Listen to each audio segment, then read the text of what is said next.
तालियों की गड़गड़ाहट लगनी चाहिए। मैं नारा लाऊंगा, मोदी जी जिंदाबाद। आपने कहना जिंदाबाद जिंदाबाद। मोदी जी जिंदाबाद, मोदी जी जिंदाबाद, मोदी जी जिंदाबाद, मोदी जी जिंदाबाद, मोदी जिंदाबाद, मोदी जी जिंदाबाद। अब दिल्ली हुई हमारी है, जम्मू कश्मीर की बारी है। अब दिल्ली हुई हमारी है, अब दिल्ली हुई हमारी है। मोदी मोदी मोदी,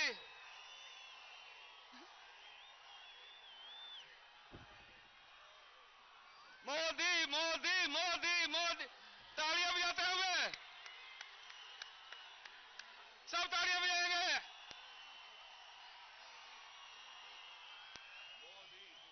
मोदी जी जिंदाबाद, मोदी जी जिंदाबाद। आपने जोरदार तालियों की गड़गड़ाहट के बीच में मोदी जी बोलना, जब इस स्वागत पे आएंगे उनका स्वागत के लिए ये तालियां बंद नहीं होनी चाहिए।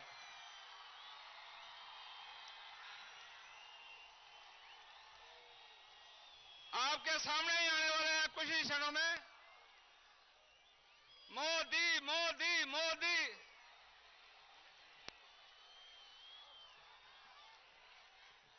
मोदी मोदी मोदी,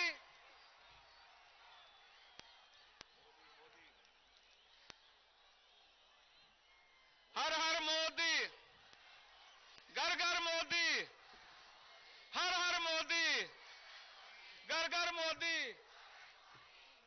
मोदी जी जिंदाबाद, मोदी जी जिंदाबाद, मोदी जी जिंदाबाद, मोदी जी जिंदाबाद।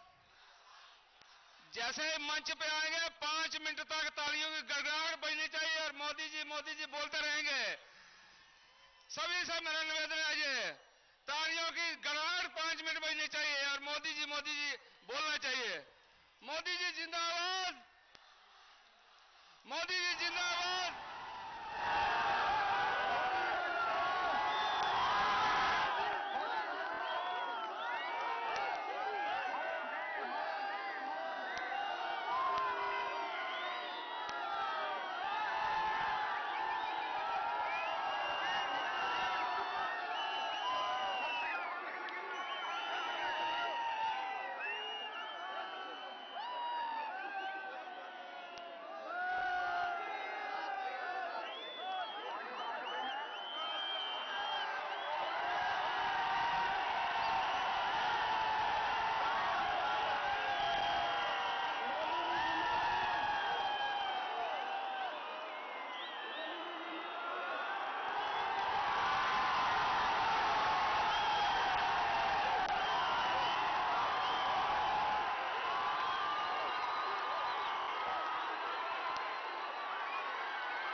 केंद्रीय मंत्री डॉक्टर जितेंद्र सिंह जी, राष्ट्रीय संगठन महामंत्री रामलाल जी, प्रभारी अविनाश राय खन्ना जी,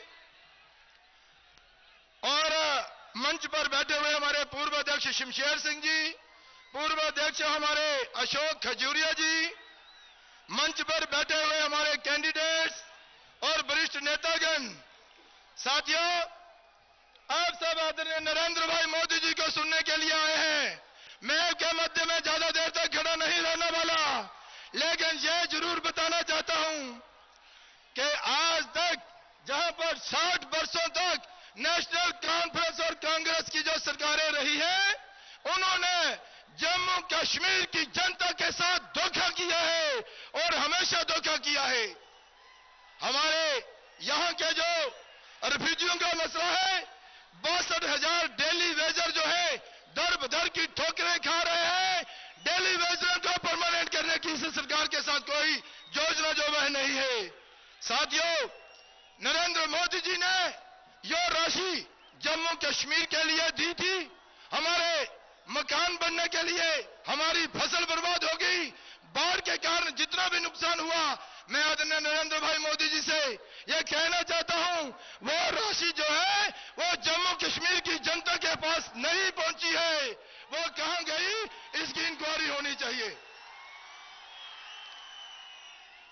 और मैं आप सबका धन्यवाद करता हूं कि आप सब इतनी जम्मू कश्मीर पूरा जो है आज नरेंद्र भाई मोदी जी को सुनने के लिए आया है।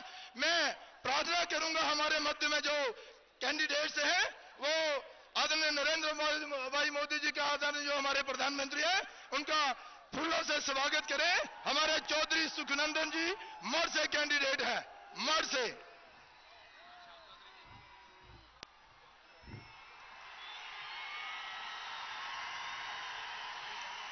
शाम, साथियों, हमारे श्याम चौधरी जी यो सुचेतगढ़ से विधायक के नाते लड़ रहे हैं। श्याम चौधरी जी, कविंद्र गुप्ता जी यो के गांधीनगर से लड़ रहे हैं, कविंद्र गुप्ता जी। बाली भगत जी यो के रापत दमाना से लड़ रहे हैं, बाली भगत जी। सत शर्मा जी यो वेस्ट से लड़ रहे हैं, सत शर्मा जी। और राजीव शर्मा जी जो अखनूर से लड़ रहे हैं, राजीव शर्मा जी। गगन भगत जी जो आरएसपुरा से लड़ रहे हैं, गगन भगत जी। डॉक्टर कृष्ण भगत जी यो आरएसपुरा, डॉक्टर कृष्ण भगत जी यो खोर से लड़ रहे हैं, डॉक्टर कृष्ण भगत जी। और राजेश गुप्ता जी यो जम्मू ईस्ट से लड़ रहे हैं, राजेश गुप्ता जी। और नगरोटा से लड़ रहे हैं नंद किशोर जी। ये आदरणीय प्रधानमंत्री नरेंद्र भाई मोदी जी का फूलों के गुच्छों के साथ स्वागत करेंगे। हमारे सीनियर और वरिष्ठ नेता चमनलाल गुप्ता जी भी यहां मंच पर पधारे हुए हैं। मैं उनसे भी प्रार्थना करूंगा आदरणीय प्रधानमंत्री नरेंद्र भाई मोदी जी का वेलकम करें। हमारे जो केंद्रीय मंत्री हैं, हमारे जिलों की धड़कन डॉक्टर जितेंद्र सिंह जी से भी कहूंगा कि वो भी फूलों के साथ आदरणीय नरेंद्र भाई मोदी जी का स्वागत करें। अशोक खजूरिया जी जो हमारे वरिष्ठ नेता हैं और पूर्व अध्यक्ष और विधायक भी रहे हैं, अशोक खजूरिया जी से प्रार्थना करूंगा आदरणीय नरेंद्र भाई मोदी जी का फूलों से स्वागत करें।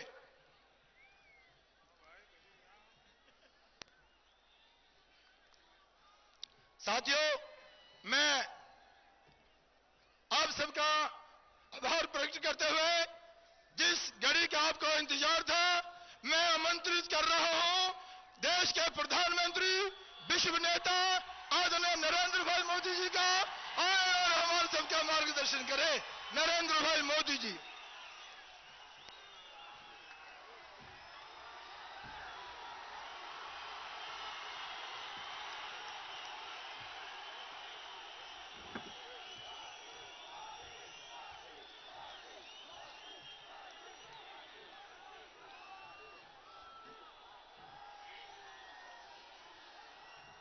मंच पर विराजमान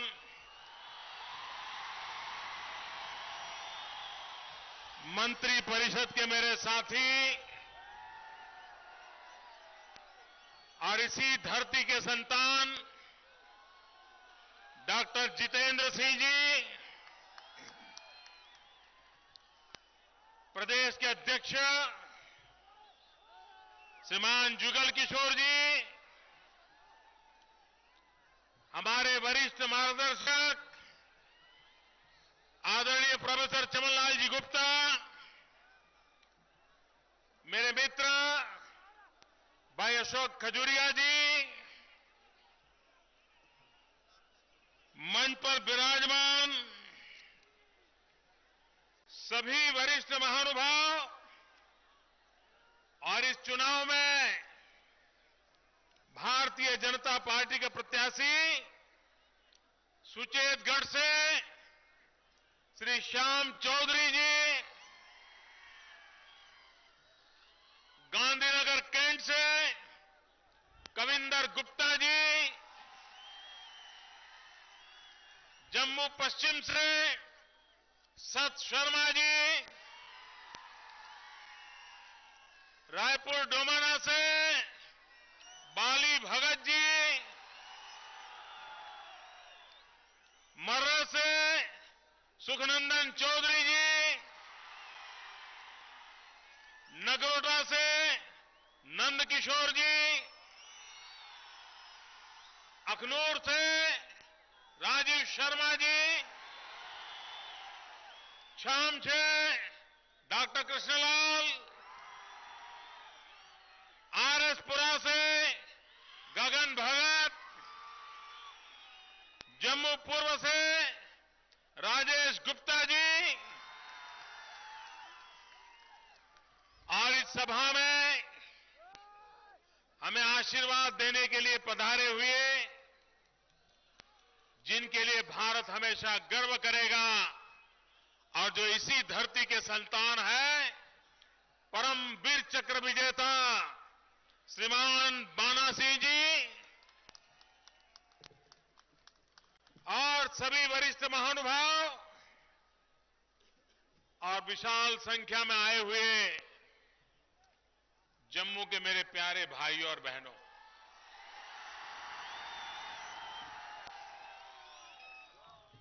आज मुझे भाषण करने से पहले आपसे शिकायत करनी है। करूं क्या? बुरा नहीं मानोगे ना? और बुरा मान जाओगे तो क्या होगा? वो पीछे वाले बुरा नहीं मानेंगे ना, जो स्टेडियम में ऊपर बैठे हैं वो पक्का नहीं मानोगे? शिकायत करूं? 6 महीने पहले मैं खुद लोकसभा का चुनाव लड़ता था। दिल्ली में सरकार बनने वाली थी और मैं जम्मू में इसी मैदान में आया था, ललकार रैली में आया था।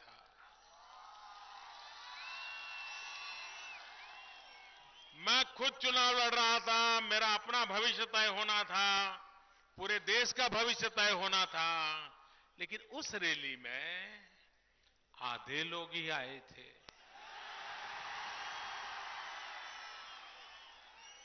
और आज उससे भी डबल से ज्यादा आ गए। बताइए मेरी शिकायत सही है कि नहीं है? सही है कि नहीं है? लेकिन मैं जम्मू कश्मीर का आज शिकायत तो की, लेकिन मैं आभार भी व्यक्त करना चाहता हूं, क्योंकि उस समय जम्मू कश्मीर ने भारतीय जनता पार्टी को इतना भारी समर्थन दिया कि आज दिल्ली में स्थिर सरकार बन पाई। और इसके लिए मेरे जम्मू कश्मीर के भाइयों बहनों, आपने भव्य विजय दिलाया, इसके लिए मैं आपका आभार व्यक्त करता हूं।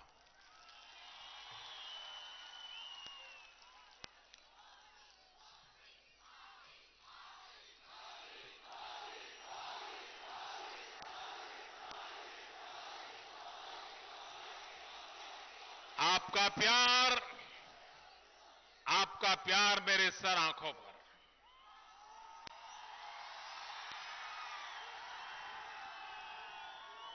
जम्मू कश्मीर ने मुझे जो प्यार दिया है, भाइयों बहनों, मैं इस प्यार को कभी भुला नहीं सकता।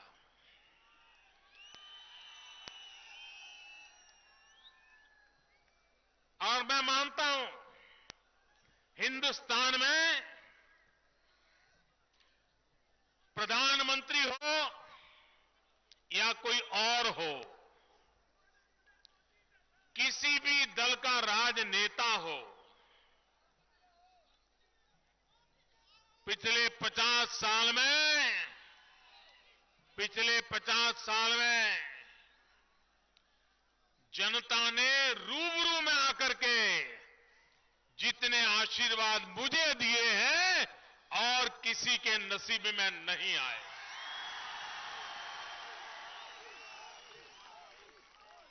जनता जनार्दन ईश्वर का रूप होता है और आपने, मैं जहां गया वहां जो आशीर्वाद दिए हैं, जो प्यार दिया है, मेरे जम्मू कश्मीर के भाइयों बहनों, मैं इस प्यार को ब्याज समेत लौटाऊंगा।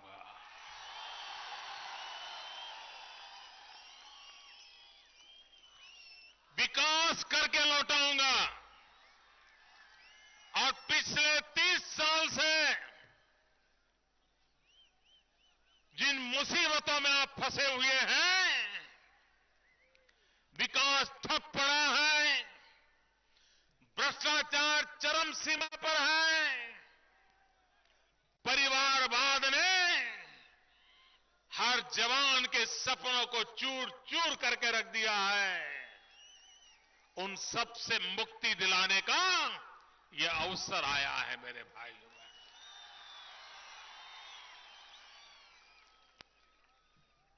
भाइयों बहनों, मैं जब ये सुनता था पहले,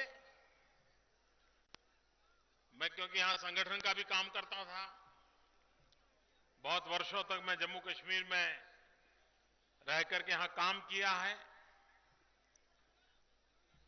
हर जिले में जाने का मुझे सौभाग्य मिला है।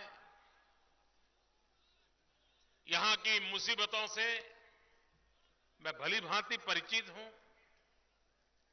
और पहले जब भी आता था, जम्मू में प्रवेश किया नहीं कि एक बात दिन में 100 बार सुनने को मिलती है, पूरे जम्मू इलाके को बहुत अन्याय होता है।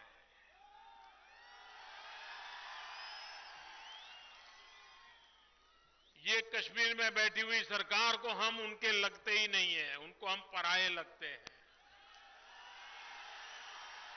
वे हमारे साथ भेदभाव करते हैं, वे हमारे साथ अन्याय करते हैं, हमारे हक का भी वो छीन लेते हैं। ये सब मैं सुनता था। लेकिन भाइयों बहनों, जब इन दिनों में एनसी के, पीडीपी के और कांग्रेस के नेताओं के बयान पढ़ता हूं तो मुझे लगता है कि आपकी शिकायत में बहुत दम है।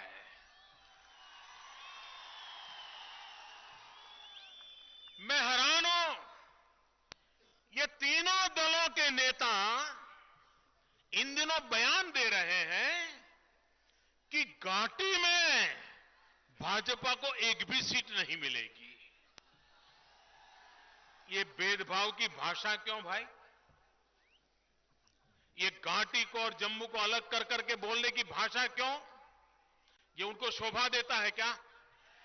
ये शोभा देता है क्या? मैं जो लोग ये भाषा बोलते हैं उनको बताना चाहता हूं, इस बार चाहे लद्दाख हो, चाहे घाटी हो, चाहे जम्मू का इलाका हो, सूक्ष्मदर्शक यंत्र में भी आप दिखाई देने वाले नहीं। जनता ने को विदाई दे दी है। सिर्फ नतीजे आना बाकी हैं, बाकी जनता ने तो आपका भविष्य पे ताले लगा दिए।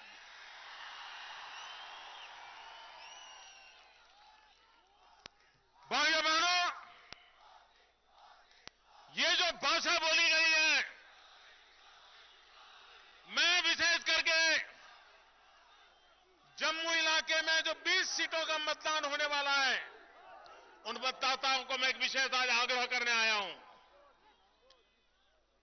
आपके स्वाभिमान को मैं चुनौती देना आया हूं, आपके आत्मगौरव को चुनौती देना आया हूं। मैं आपके भीतर बैठे हुए जज्बा को ललकारने आया हूं।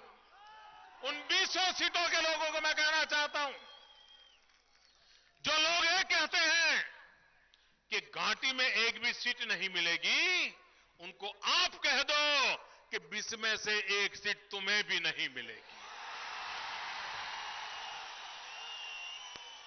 इस भाषा का यही जवाब होता है भाइयों। यह भाषा लोकतंत्र की भाषा नहीं है।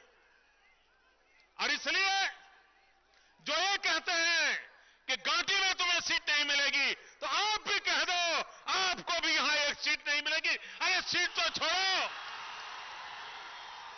गांव के गांव खाली निकलेंगे, गांव के गांव खाली निकलेंगे। भाइयों बहनों, मुझे बताइए, ये जम्मू इलाके का सबसे ज्यादा नुकसान किसने किया है? किसने किया है? किसने किया है? क्योंकि ये कांग्रेस वाले हर बार, ये कांग्रेस वाले घाटी में तो कुछ जीत नहीं पाते, वे यहां जम्मू में बिगाड़ने में लगे रहते हैं। वो घाटी से सौदा करते हैं, एनसी से, पीडीपी से सौदा करते हैं कि भाई देखो, जम्मू इलाके में तुम हमें परेशान मत करो, और तुम में से जो ज्यादा सीट लाएगा हम उसकी झोली में बैठ जाएंगे। और ये कांग्रेस वालों ने हमेशा जम्मू इलाके की 20 सीटों के लोगों को गुमराह करने का काम किया है। हमेशा घाटी में तो उनकी चलती नहीं है, लद्दाख में कोई उनको पूछता नहीं है, वो यहीं पर पैर पछाड़ते रहते हैं, यहीं पर। और ये ऐसे घुसपैठिए हैं, ऐसे घुसपैठिए हैं जी। जम्मू कश्मीर की कांग्रेस घुसपैठिया कांग्रेस है।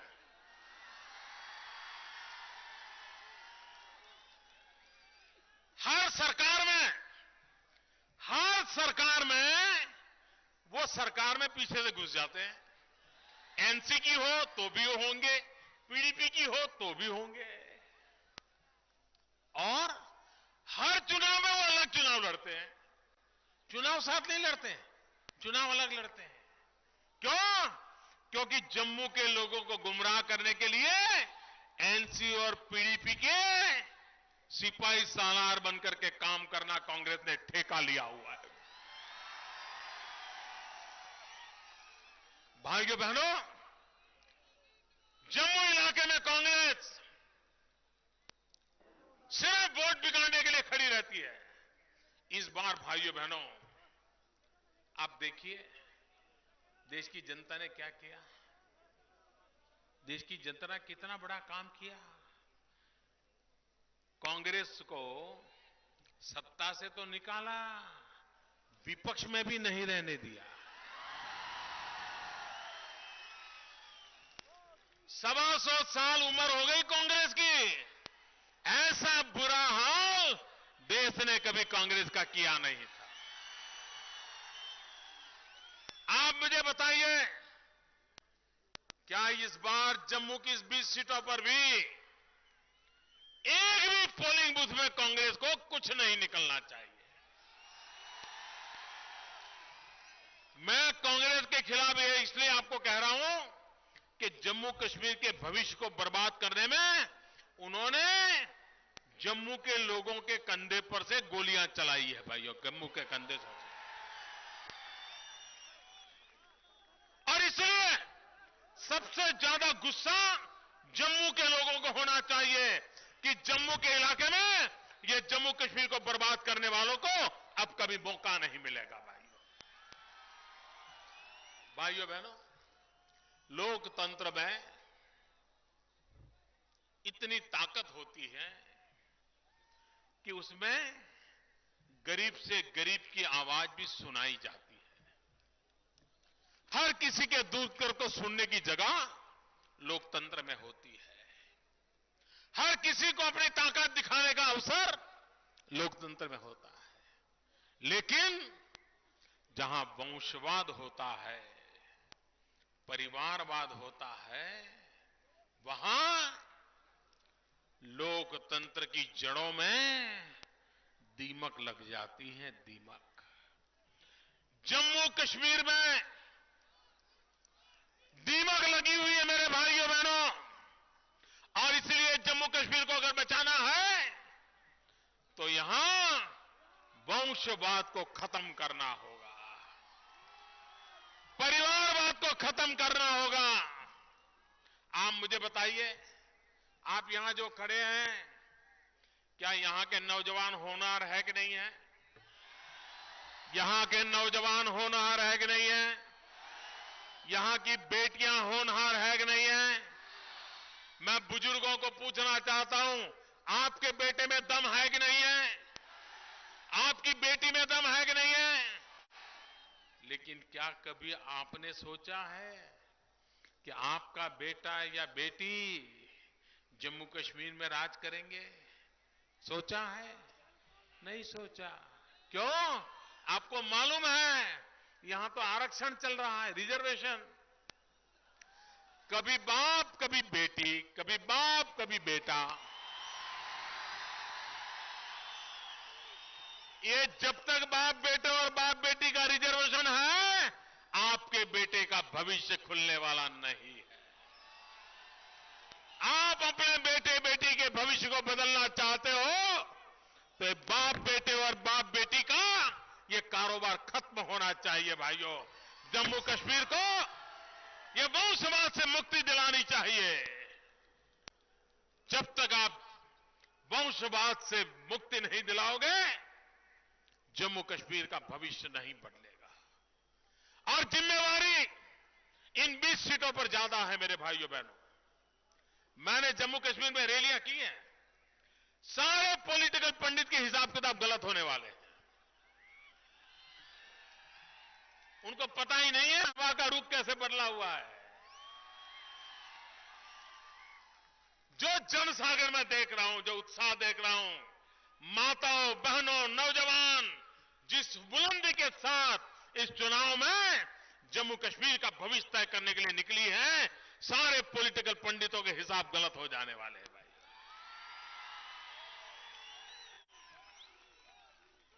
भाइयों बहनों, मुझे बताइए,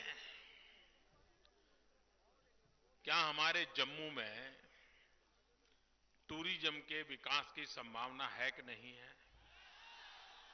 यहां टूरिज्म बढ़ना चाहिए कि नहीं बढ़ना चाहिए? बढ़ा क्या? क्यों नहीं बढ़ा? क्यों नहीं बढ़ा? कौन जिम्मेवार? जिन्होंने आपका नुकसान किया है, जिन्होंने जम्मू कश्मीर का नुकसान किया है, उनको सजा करनी चाहिए कि नहीं करनी चाहिए? आप मुझे बताइए कि आपका बेटा आपको कितना ही प्यारा क्यों न हो, कितना ही प्यारा क्यों न हो, लेकिन अगर गलत करके आता है, कुछ बुरा कर देता है, तो मां उसको सजा करती है कि नहीं करती है? बच्चा प्रिय है कि नहीं है? फिर भी सजा करती है कि नहीं करती है? कोई मां ऐसी देखी है कि बच्चा बुरा करके आया है और बोले अच्छा अच्छा लड्डू खा लो बेटा, चलो हो गया? ऐसा कहती है कोई बात? कहती है क्या? मुझे बताइए, क्योंकि मां ऐसा क्यों करती है? क्योंकि मां को मालूम है कि अगर बच्चे को इस बार सजा करूंगी तो वो सुधरेगा, फिर गलती नहीं करेगा। ऐसा मानते हैं कि नहीं मानते हैं? लेकिन लड्डू दिया तो गलती भी दूसरी करेगा कि नहीं करेगा? और गड़बड़ करेगा कि नहीं करेगा?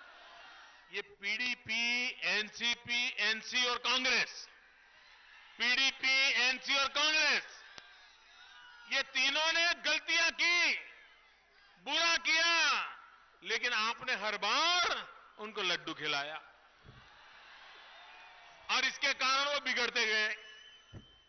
अब वो मान के चले कि आपको उनके बिना चारा नहीं है और इसी के कारण बिगड़ गए हैं। अगर आपको इनमें से किसी के प्रति भी प्रेम हो, इस समय सजा करने की जरूरत लगती है कि नहीं लगती है? 5 साल के लिए सजा करनी चाहिए कि नहीं करनी चाहिए? एक बार सजा करो इस बार, तो कम से कम सुधरने का उनको मौका मिलेगा। भाइयों बहनों, इनको सुधारने के लिए भी जम्मू कश्मीर की धरती पर से, ये पीडीपी हो, एनसी हो या कांग्रेस हो, तीनों को हमेशा हमेशा के लिए विदाई करने की जरूरत है। भाइयों बहनों, जिस प्रकार से इन्होंने राजनीति चलाई है, इस राजनीति ने देश को टुकड़ों में बांट दिया है। भाइयों, देश में एकता चाहिए, भाईचारा चाहिए, देश में सद्भावना चाहिए और विकास का मंत्र चाहिए। हमारा क्या मंत्र है? हम तो यही कहते हैं, सबका साथ, सबका विकास। आजकल तो अमेरिका के लोग ये भी बोलने लगे, सबका साथ, सबका विकास। सबको लगने लगा है भाई, हां, यही सच्ची दिशा है। हमें सबका साथ भी चाहिए और हमें सबका विकास भी करना चाहिए। और इसलिए भाइयों बहनों,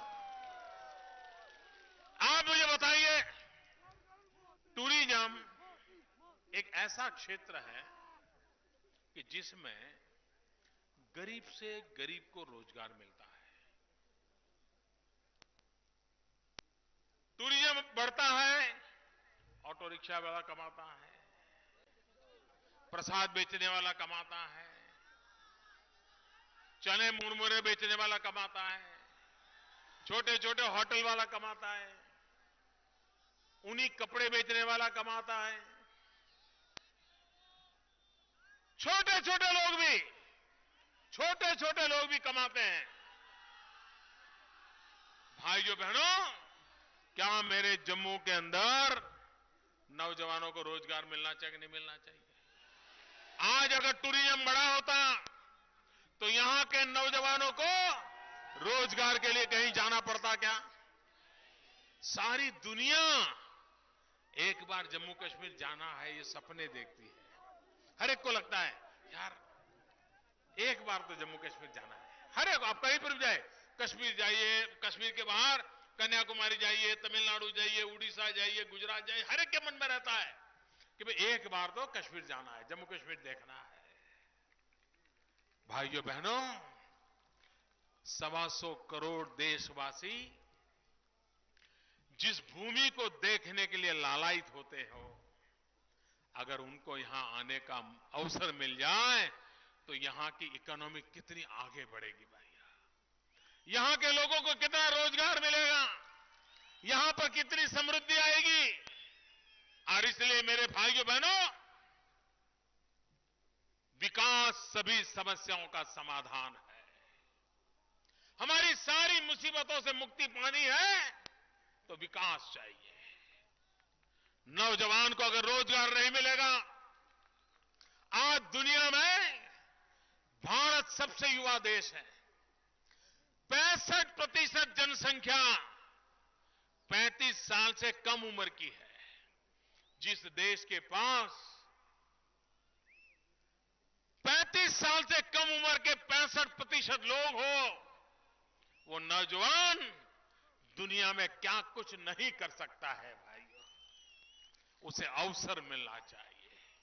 और इसलिए मेरे भाइयों बहनों, हमारी कोशिश है कि जम्मू कश्मीर के नौजवान को आगे बढ़ने का अवसर मिले, वो अपने पैरों पर खड़ा हो, रोजगार के अवसर उपलब्ध हो, छोटा मोटा व्यवसाय करना चाहता है तो उसे सरकार से मदद मिले।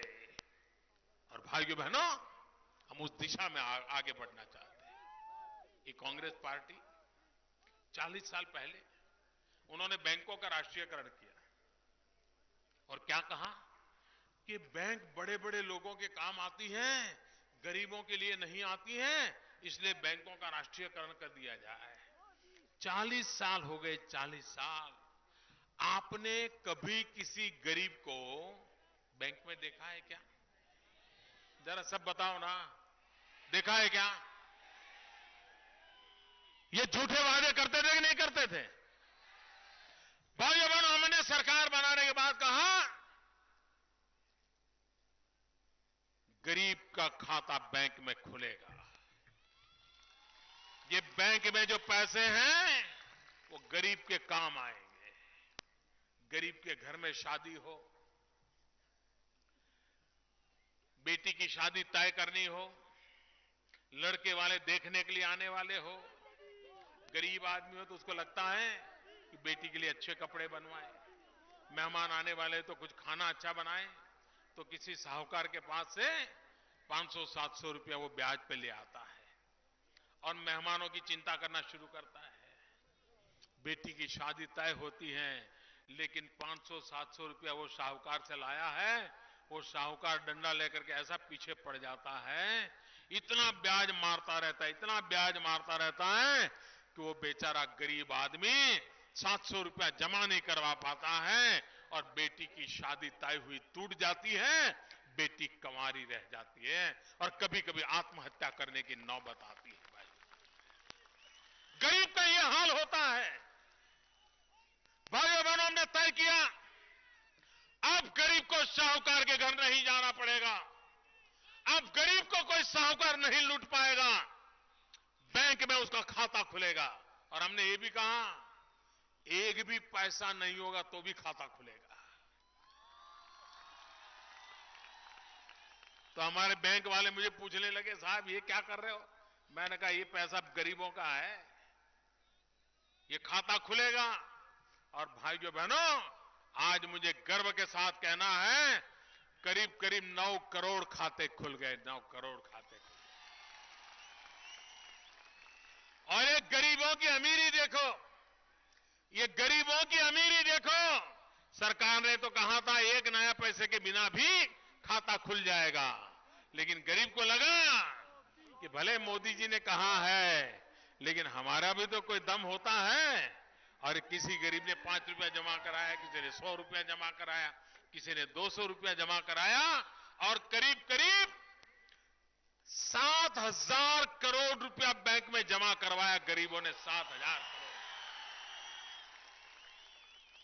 ये मेरे देश के गरीबों की अमीरी है भाइयों। आज पहली बार बैंक में गरीब नजर आने लगा, पहली बार। पहले तो जमाना ऐसा था, आप बैंक में जाओ ना तो अफसर आपके सामने देखता भी नहीं था। आज बैंक का अफसर झुग्गी झोपड़ियों में जाके पूछता है कहीं आपका खाता खुलना रह तो नहीं गया ना, आइए मैं खाता खोल देता। जब सरकार जनता के लिए जीती है तो किस प्रकार से काम करती है, इसका ये जीता जागता उदाहरण है मेरे भाई बहनों। सब लोग काम करने लग गए और इसलिए मैं आपको कहने आया हूं भाई बहनों, लोगों को बड़ा ताज्जुब होता है। पहले तो कोई प्रधानमंत्री अपने पूरे कार्यकाल में एक बार भी यहां जम्मू कश्मीर आ जाए तो भी ओहो हो बहुत हो गया सब मानते थे, सारा जम्मू कश्मीर तालियां बजाता था, वहां प्रधानमंत्री आए थे। ये ऐसा प्रधान सेवक है, हर महीने आपकी सेवा में मौजूद हो जाता है। जुलाई में आया, अगस्त में आया, सितंबर में आया, अक्टूबर में आया, नवंबर में आया, दिसंबर में भी आया और 2014 में आया, 2015 में भी आएगा, लिख करके रखो।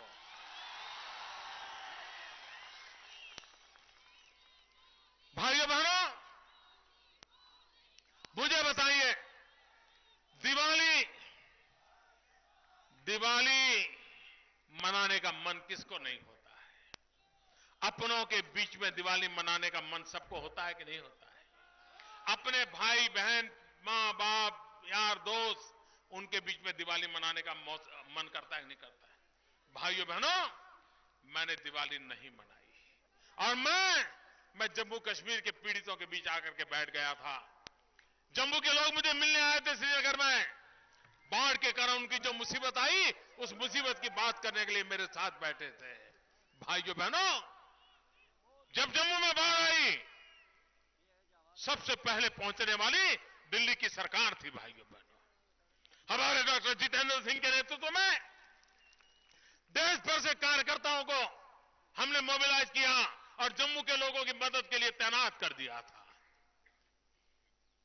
भाइयों बहनों, सरकार वो होती है जो दुख के दिनों में कंधे से कंधा मिलाकर के आपके साथ रहती है। भाइयों बहनों, मैं आपके सपनों का साथी हूं। मैं आपके दुखों का हिस्सेदार हूं। आपके दुख मेरे दुख है, आपकी पीड़ा मेरी पीड़ा है। भाइयों बहनों, आपके सपनों को संजोना ये मेरे सपनों को संजोने के बराबर है। और इसलिए मैं कहने आया हूं, भाइयों बहनों, जम्मू कश्मीर का भाग्य बदलने का अवसर आया है। आज पूरी दुनिया चकित हो गई है। लोगों को हैरानी हो रही, क्या हो गया जम्मू कश्मीर को।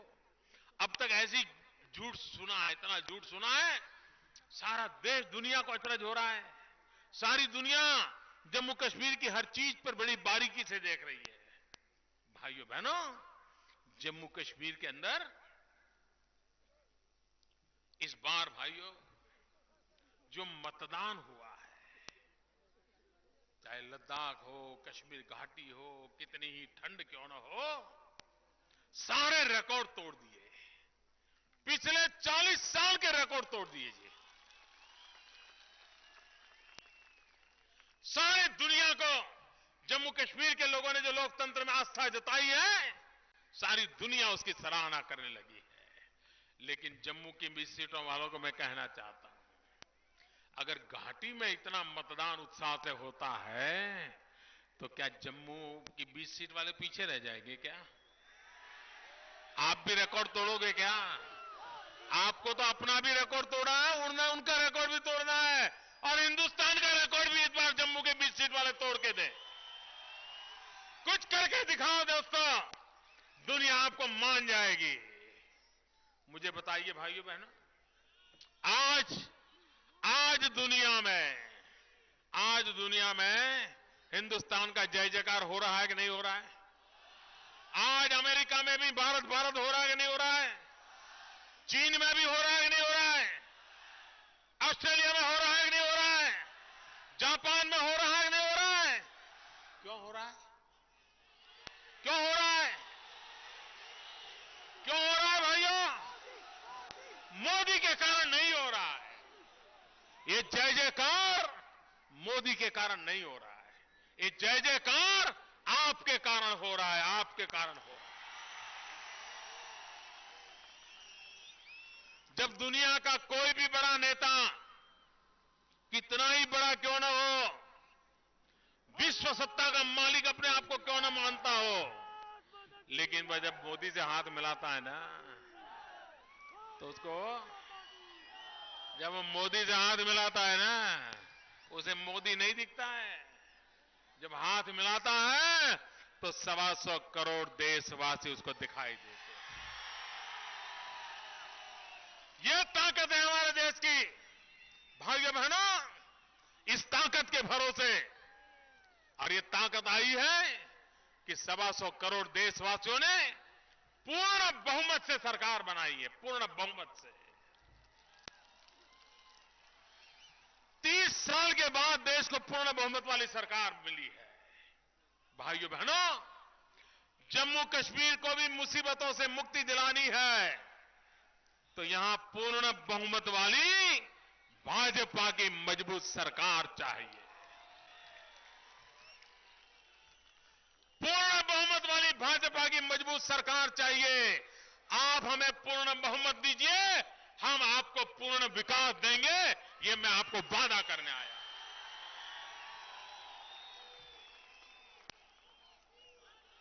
यहां पर 20 की 20 सीटें, जहां पर आखिरी चरण में मतदान होने वाला है, मैं आपसे आग्रह करने आया हूं, किसी का खाता खुलना नहीं चाहिए भाइयों बहनों। भाइयों बहनों, अगर कुछ सरफरे लोगों को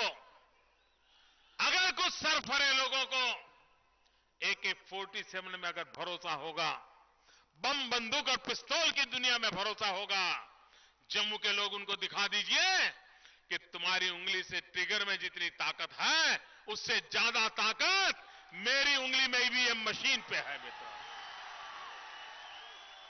यह ताकत दिखाने का अवसर है। ईवीएम मशीन पर उंगली दबा करके हम दुनिया बदलने की ताकत रखते हैं भाइयों बहनों, और इस लोकतंत्र में विश्वास रख के आप भारतीय जनता पार्टी को विजयी बनाइए। सभी उम्मीदवारों से मेरा आग्रह है, यहां आ जाए उम्मीदवार, यहां खड़े हो जाए उम्मीदवार।